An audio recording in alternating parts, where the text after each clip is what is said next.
Hello students.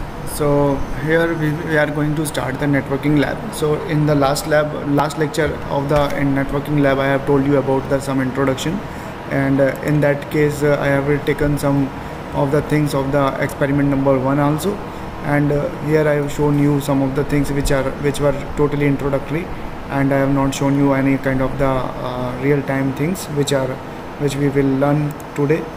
And here I will tell you that how the things are happening. So in the experiment number 1, you know the study and the working of working and flow of the operation of the sense. So in that case I will tell you that how the SenseNet is invoked.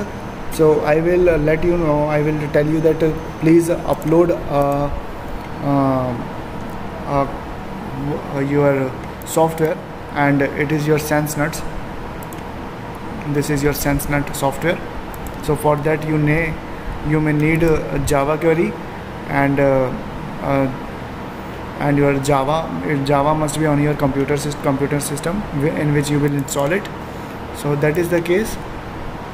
So here today I am giving you an hands-on on it, and I will tell you that you should download and upload this. I will upload the link of this SenseNet on the computer system, and you should upload this software on your computer, and then you can start it. So here is a setup file. So when you will click on it, the installation instruction will come on your computer. Okay. So after installation, the files will be uploaded in the C drive, and that is a SenseNet. And in that case here is your all the files which you needed for the SenseNet, for the operation of the SenseNet. So here you will find 6.1.2. you may find some newer version on the internet, so for that you need to struggle. So there are application codes, docs are there, are some important docs are there, and there is a quick start guide for the SenseNet, and WSN sensation. There is a quick start guide over here. Okay, so here you can find that how can you implement this thing and how these things happens. So let's start it. So that is a quick start guide.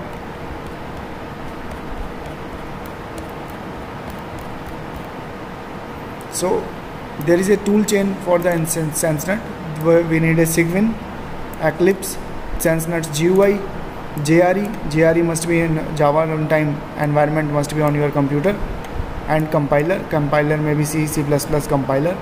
So it supports all these Windows 7, Windows 8 and Windows 10 platforms.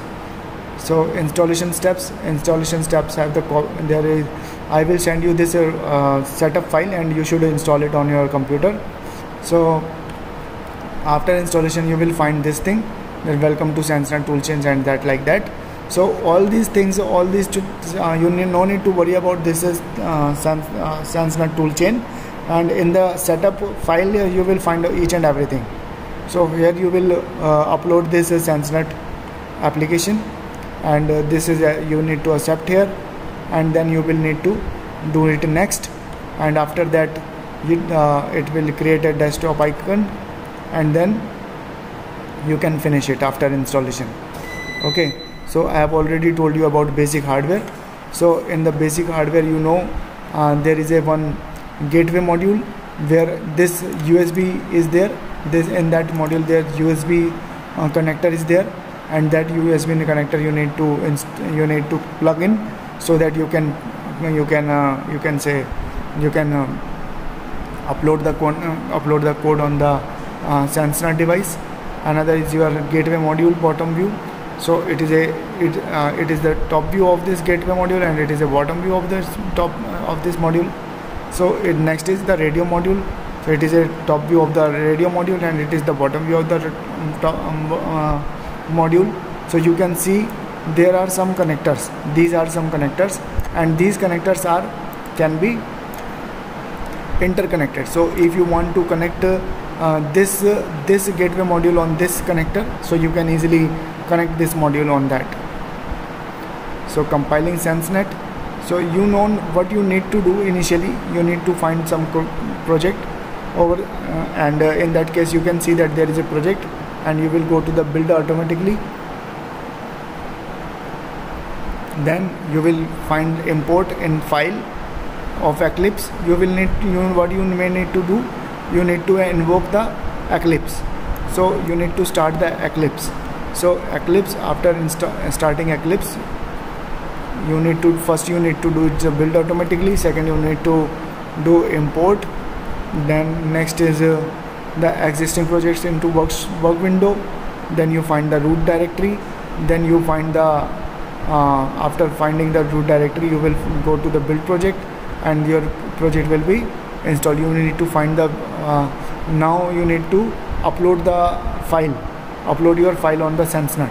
So for that, this SenseNet.blink.bin, so it is a binary file, and this binary file is executable on the SenseNet device. So for the flashing of the SenseNet device, you need to invoke the GUI of the SenseNet, and then you will find what is the MAC address of it. Then you will find where your project has been installed. So Blink is the project, for example. So then you will select the Blink project. Then you will need to just build the project. After building the project, you can upload the project on your SenseNet. In lab, I will tell you that how these things happens actually. Okay, so it's enough for this lecture. Thank you.